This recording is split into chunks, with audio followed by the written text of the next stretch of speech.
बिस्मिल्लाहिर्रहमानिर्रहीम। अल्लाहुम्मा सल्लि अला सय्यदिना व मौलाना मुहम्मद व अला आलि सय्यदिना व मौलाना मुहम्मद।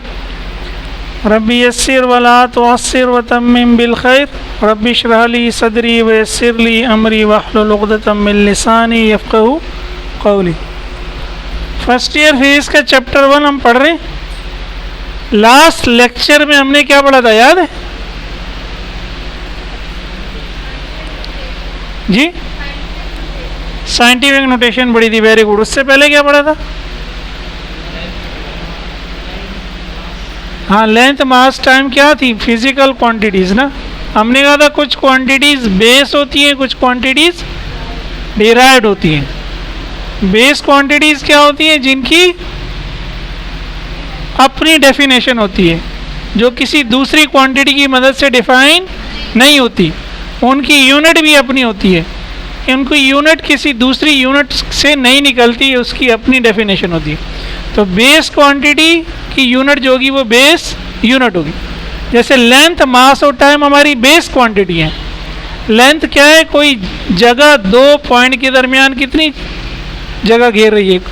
ये जो लकड़ी है, इसने मेरे इन दो उंगलियों के दरमियान कितनी जगह घेरी है, इसकी लेंथ है। ये लेंथ की डेफिनेशन है, सही है। और मैं अगर इसको नाप लूँगा तो इतनी जगह इसने घेरी है, लेकिन वो नाप हम किस में करते हैं? मीटर में। मीटर इसकी क्या है? यूनिट है, ठीक है। फिर हमने इससे बेस से डिराइव यूनिट निकाली थी, सही है, वेलोसिटी की या स्पीड की। हमने कहा था वेलोसिटी या स्पीड क्या है? Distance upon time. तो डिस्टेंस की यूनिट मीटर और टाइम की यूनिट सेकेंड। तो वेलोसिटी की जो यूनिट है वो मीटर और सेकेंड से निकली है, वो अपने आप से डिफाइन नहीं हुई। मीटर पहले से मौजूद था और सेकंड पहले से, तब मीटर पर सेकंड बना। तो मीटर पर सेकंड डिराइव यूनिट है, वो बेस यूनिट नहीं है, ठीक है। पिछला पढ़ के आया करें। पिछला क्या किया करें? मैं पढ़ा था। अच्छा, आज हम एक नया टॉपिक पढ़ रहे हैं, डायमेंशंस। ये डेफिनेशन इसकी लिख दी है। Dimensions in physics are used to denote the physical nature of a quantity.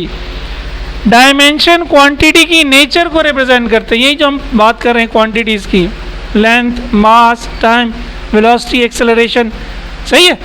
इसकी नेचर को, उस नेचर को रिप्रेजेंट करने का, नेचर का मतलब होगा उसकी नोयत को, कि वो किन किन बेस क्वांटिटीज से मिलके बनी है। Each base quantity represented by a symbol is considered its dimension. Her base quantity को हम एक सिंबल दे देते हैं और हम कहते हैं ये सिंबल इसका क्या है? डायमेंशन है। वो सिंबल उसका क्या है? डायमेंशन है। जैसे मिसालें हमने ली, लेंथ की डायमेंशन L, मास की डायमेंशन कैपिटल लेटर, टाइम की डायमेंशन कैपिटल T, करंट की डायरेक्शन कैपिटल, और इनको ये स्क्वायर ब्रैकेट के अंदर लिखते हैं, ठीक है। इसको हम क्या कहते हैं? Square bracket. वैसे इनको याद रखने का एक आसान तरीका ये है कि आप यूनिट को ज़हन में रख लें। लेंथ की यूनिट क्या है? मीटर। जहाँ मीटर होगी यूनिट में तो उसकी डायमेंशन क्या होगी? L। बेसिकली तो लेंथ है, लेकिन अपनी आसानी के लिए हम कहेंगे कि हम मीटर को देख लेते हैं। जहाँ मास होगा तो उसकी यूनिट किलोग्राम होगी। तो जिस क्वांटिटी की यूनिट किलोग्राम होगी तो किलोग्राम की डायमेंशन क्या होगी? Capital M। इस तरह सेकंड की क्या होगी? Capital T। करंट की क्या होगी? Capital A। एम्पियर का सिंबल भी यही है, सही है, और इसका डायमेंशन भी क्या? A। ये चार मिसालें होंगी। ये पांचवी मिसाल ये देख लें, वेलोसिटी। तो वेलोसिटी वही मैंने ब्रैकेट में लिख दिया। वेलोसिटी की यूनिट होती है मीटर पर, मीटर ऊपर होता है तो मीटर की जगह क्या गया? L। सेकेंड की जगह क्या गया? T। तो L डायमेंशन ऊपर, T डायमेंशन। जब आप T को ऊपर ले जाएंगे, आपने मैट्रिक में अलजेब्रा पढ़ा होगा, इस T पे अभी पावर 1 है, ये ऊपर जाके क्या हो जाएगी? -1। तो मैं दोनों को एक ही ब्रैकेट में लिख देता हूँ, T को ऊपर ले जाता हूँ तो ये क्या हो जाएगा? LT -1। तो या तो वेलोसिटी की डायमेंशन L अपॉन T है या LT -1 है, एक ही बात है। इस तरह एक्सेलरेशन की यूनिट क्या होती है? Metre upon second square. वही मीटर की जगह L, सेकेंड की जगह T, इसका स्क्वायर है। अब T स्क्वायर को ऊपर ले गए तो T -2 हो गया। ठीक है। फोर्स की यूनिट होती है न्यूटन, लेकिन फोर्स कहां से आती है? आप कहते हैं F equals to M A. ये m क्या आता है? m की जगह आता है किलोग्राम, a की जगह आता है मीटर पर सेकेंड, इसको आप कह देते हैं न्यूटन। बजाय किलोग्राम मीटर पर सेकेंड स्क्वायर कहने के आप क्या कहते हैं? न्यूटन। तो न्यूटन बेसिकली बराबर किसके? Kilogram metre upon second square. तो किलोग्राम की जगह मैंने लिखा L, मीटर की जगह लिखा उल्टा लिख दिया मैंने m पहले आएगा, L बहरहाल बात एक ही। m किलोग्राम की जगह, L मीटर की जगह, सेकेंड की जगह वही t। लेकिन जब हम लिखते हैं, लिखने में हम नॉर्मली L पहले लिख देते हैं या m पहले लिख देते हैं, फ़र्क नहीं पड़ता, m यहाँ भी ml पहले कर देते हैं। चलो टी स्क्वायर को अगेन ऊपर ले गए तो ये क्या हो गई? t-2। ये MCQs में एग्ज़ाम में पूछा भी जाता है, हैं कि फोर्स की डायमेंशन क्या है? ये दे दिया, ये दे दिया, ये दे दिया, एक और दे दिया, तो आपको सही पता होना चाहिए फोर्स की डायमेंशन क्या है? m/l/t-2। यानी ये बता रहा है कि फोर्स में मास भी है, लेंथ भी है और टाइम भी है। लेकिन वो मास, लेंथ और टाइम कैसे हैं? वो ऐसे हैं, उनका रिलेशन ये है। वैसे तो हम कहते हैं फोर्स की यूनिट न्यूटन है, लेकिन वो न्यूटन मास और एक्सेलरेशन से आई है, और मास और एक्सेलरेशन को मिला दें तो मास में मास है और एक्सेलरेशन में लेंथ और टाइम है। ठीक है। अब फ़ायदा क्या होता है डायमेंशंस का? इसके दो बड़े बड़े यूज़ हैं। एक तो ये कि अगर आपको कोई इक्वेशन दे दिया, जैसे VF equal to VI plus AT, क्या ये इक्वेशन ठीक है या ये इक्वेशन गलत है? किसी ने वैसे ही हवा में उड़ा दी है, कोई वैसे ही साइंसदान बन गया है, कहता भाई मैंने फिजिक्स की एक इक्वेशन बनाई है भाई। अगर आप वेरीफाई करना चाहते हैं कि क्या वो इक्वेशन ठीक है या, तो एक तरीका ये कि उसकी डायमेंशन चेक कर लें। जो लेफ़्ट साइड की डायमेंशंस हों वही राइट साइड की हों, तो हम कहते हैं ये इक्वेशन क्या है? ठीक है। मज़ीद तो एक्सपेरिमेंट करके भी देखेंगे, सही है ना, रिजल्ट सही आते हैं कि नहीं आते। दूसरा तरीका ये डायमेंशनल एनालिसिस करते हैं हम, यानी is use to develop new relations. दो तीन क्वांटिटीज़ हैं, उनका अगर आपस में रिलेशन देखना है तो वो भी हम डायमेंशन की मदद से देख सकते हैं। ये तो हमारे कोर्स का हिस्सा, ये तो हम करेंगे ही करेंगे। इसकी एक मिसाल में समझा दूंगा कि होती क्या। ठीक है, बस इतना उतार लें, फिर आगे चलते हैं। तो समझ में नहीं आया तो पूछ लें। अब ये देखिए, हमने दो इक्वेशंस ऑफ मोशंस लिखी हैं। एग्जाम में क्वेश्चन आएगा, show that the following equations are dimensionally correct. फर्ज करें पहली इक्वेशन ये रही, दूसरी ये रही, तो हमने पहली इक्वेशन लिख ली VF equal to VI plus AT, matric में हमने की होगी। सबसे पहले हम क्या करेंगे? डायमेंशंस की हेडिंग डालेंगे। देखिए न्यूमेरिकल्स करना बहुत आसान है, थोड़ी सी मैथ अच्छी होनी चाहिए। कितनी? थोड़ी सी। कितनी अच्छी होनी चाहिए? थोड़ी सी। अगर वो थोड़ी सी नहीं है तो फिर क्या करें? हाँ, फिर अपने आप को क्या करें? डंडे मारें, पत्थर मारें, ताकि मैथ आ जाए। नहीं, ऐसा जुल्म ना करें। थोड़ी सी पुरानी किताबें, चौथी पाँचवीं छठी की मैथ की किताबें पढ़ें या किसी को पढ़ाएं, ताकि आपकी मैथ थोड़ी क्या हो जाए? अच्छी हो जाए। सही है, थोड़ी मेहनत करें। तो अभी हमने वेलोसिटी की डायमेंशन निकाली थी। ये VF भी वेलोसिटी है, VI भी वेलोसिटी की डायमेंशन L/T। एक्सेलरेशन की डायमेंशन निकाली थी L/T²। चौथी जो क्वांटिटी है T की डायमेंशन T आ गई। फिर हमने लिखा प्रूफ, वहाँ मैंने गलती से सोल्यूशन लिख दिया। खैर, प्रूफ की जगह लिख दिया कि VF equal to VI plus AT, तो हमें गिवन है। अब इसमें ये वैल्यूज़ रख दी डायमेंशंस की। पुट डायमेंशंस, VF की जगह L/T, VI की जगह L/T, A की जगह L/T², T की जगह T मल्टीप्लाई हो रहा है। सही, ये ऊपर T है, नीचे T² है, तो क्या होगा? स्क्वायर T से कट जाएगा। बाकी चीज़ वैसे L/T equals to L/T plus L/T। अब आप इसको आगे जैसे भी सॉल्व कर लें, यहाँ भी T है, यहाँ भी T है, LCM क्या गया? T। और जब LCM सेम होता है तो ऊपर वालों को हम ऐसे ही लिख लेते हैं, ये दोनों T है ना, LCM भी T। इसके ऊपर L है, इसके ऊपर भी तो एल प्लस एल क्या हो गया 2 एल अपॉन टी। 2 नंबर है, नंबर की कोई डायमेंशन नहीं होती, नंबर की तो कोई डायमेंशन तो यूनिट से निकलती है ना, 2 के साथ तो कोई यूनिट नहीं है, तो 2 को हम छोड़ देंगे, एल अपॉन टी बराबर एल अपॉन टी, ये क्या हो गया प्रूव हो गया। अच्छा, इसको यहां तक करके भी लिख सकते हैं,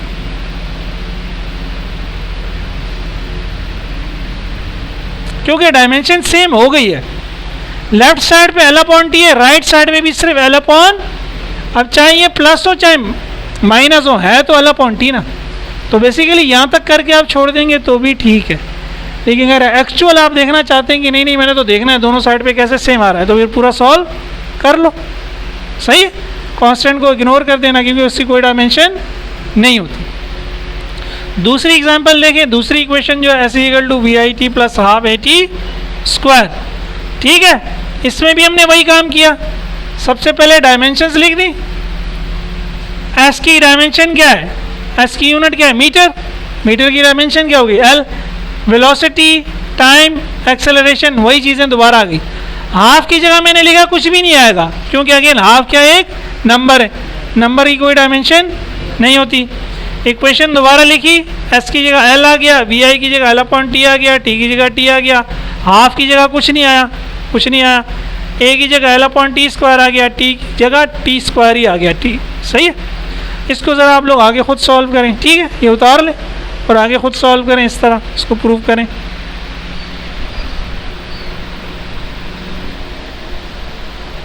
चलें मैं इसको आगे देखते हैं। ये हम वो सवाल कर रहे थे, S is equal to V I T plus half A T square है, तो ये हमने डायमेंशंस पुट कर दी है भाई। तो जो टीचर होता है वो अपने स्टूडेंट, उसके लिए क्या होते हैं, बच्चे होते हैं। तो मैं अगर आपसे कहूँ प्यारे बच्चों, टी से टी क्या होगा, कैंसिल हो जाएगा, प्यारे बच्चे ना, इतनी मैथ आती है, इतनी मैथ आती है। यहाँ भी टी स्क्वायर से टी स्क्वायर क्या हो जाएगा, तो यहाँ भी एल बच गया, यहाँ भी एल बच गया, एल प्लस एल क्या हो गया 2l, 2 अगेन नंबर है, इसको छोड़ दिया, एल बराबर है, दोनों साइड की डायमेंशन क्या हो गई, सेम हो गई, बराबर हो गई, तो ये भी डायमेंशनली करेक्ट है, प्रूव हो गई। तीसरी इक्वेशन देखें, 2s equal to V A square minus V I square, dimension लिखी, 2 की जगह कोई नहीं, बार बार वही चीज़ें आ रही है, ए की जगह ए की डायमेंशन, एस की जगह एस की डायमेंशन, वी एफ और वी आई मैंने दोनों साथ लिख दी, दोनों वेलोसिटीज है ना, एल अपॉन टी। प्रूव में हमने इक्वेशन लिखी दोबारा, 2 की जगह कुछ नहीं लिखा, ए की जगह ए की dimension L upon T square, S की जगह एस की डायमेंशन एल, वी एफ की जगह भी एल अपॉन टी, वी आई की जगह भी, लेकिन इनका स्क्वायर है, तो जब आप स्क्वायर लेंगे तो जो आपने पुट किया है उस सारे का स्क्वायर हो जाएगा, सही है। इस तरह यहाँ भी सारे, अब एल ऊपर वाले का स्क्वायर अलग लेंगे, नीचे वाले का स्क्वायर अलग लेंगे, अगेन थोड़ी सी मैथ, एल का स्क्वायर एल स्क्वायर, टी का स्क्वायर, यहाँ पे भी यही बच गया L square upon T square, again यहाँ पे भी छोड़ सकते हैं हम कि डायमेंशन सेम हो गई है। लेकिन अगर आपने सिंगल टर्म निकालनी है तो टी स्क्वायर एलसीएम आया, दोनों के नीचे टी स्क्वायर ही है, तो जब दोनों को नीचे एक ही चीज़ होती है वही एलसीएम होता है। ये सबसे आसान तरीका होता है किसका, एलसीएम वाले या फ्रैक्शन वाले सवाल करने का। और अगर ये भी नहीं कर सकते, ये भी वैसे तो मैं समझा रहा हूँ, इसको अच्छी तरह ज़हन नशीन कर लो, इससे आसान फ्रैक्शन का सवाल, नीचे जो सेम है वही नीचे आ जाएगा और जो ऊपर सेम है वो ऊपर आ जाएंगे, बस दोनों को मिला दो।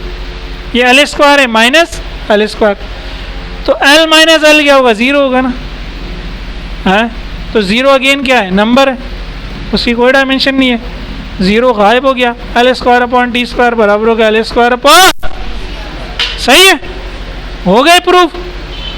ठीक है, यहाँ तक उतार ले, फिर कुछ मैं आपको होमवर्क देता हूँ।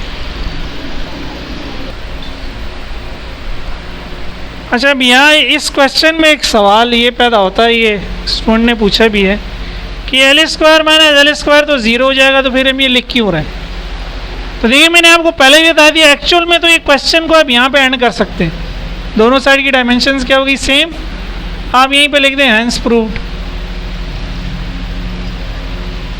इसको आगे सॉल्व करने की ज़रूरत है ही नहीं, ये चाहे प्लस हो रहे हैं चाहे माइनस हो रहे हैं, डायमेंशंस क्या है, सेम है। एक तरीका तो ये, ठीक है।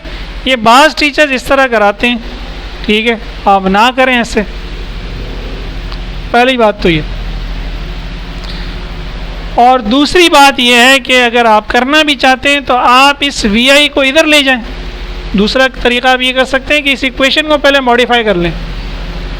आप कहिए जो इक्वेशन दी हुई है 2s equal to V F square minus, तो 2s वी आई को इधर ले आए,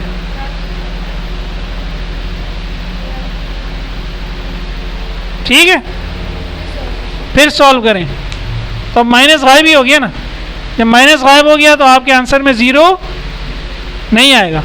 अभी भी होगा, लेफ्ट साइड पे L square upon T square आएगा और राइट साइड पे भी L square upon T square आएगा, ठीक है। इस तरह कर लें, पूरा करना है तो सही है। वैसे बाज़ टीचर ये कहते हैं ठीक है, मेरा भी दिल नहीं मानता कि हम ज़ीरो ज़बरदस्ती लेके आएँ और उसको छोड़ दें, लेकिन बाज़ फिजिक्स के टीचर कहते हैं नहीं हम ये कर सकते हैं डायमेंशंस में, इसलिए मैंने आपको करा दिया, सही है। तो आप लोग भले यहाँ तक करके छोड़ दें, ठीक है, पहली बात। या पूरा करना है तो वी आई स्क्वायर को इधर ले आए, ठीक है।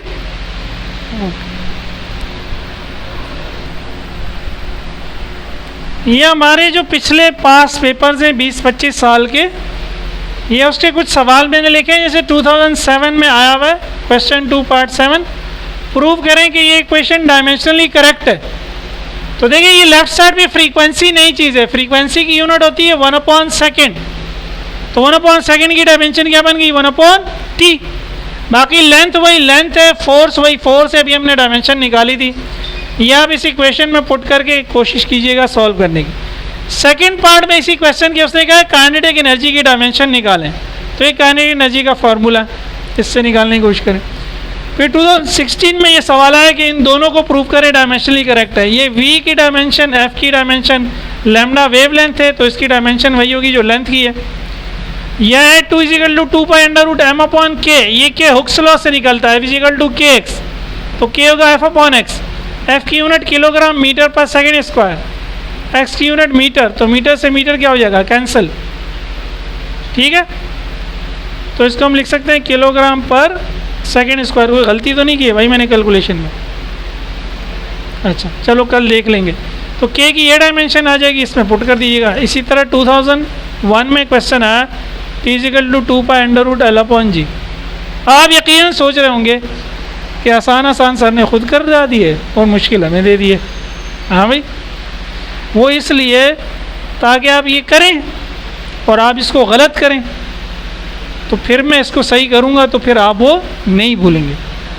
ठोकर जब लगती है ना एक दफ़ा और जब कहीं गिर जाते हो टांग टूट जाती है, फिर पता होता है यार इधर कोई मसला था, इधर से क्या करना है संभल के गुजरना। तो गलती करके इंसान सीखता है, अक्लमंद इंसान। कौन सा इंसान?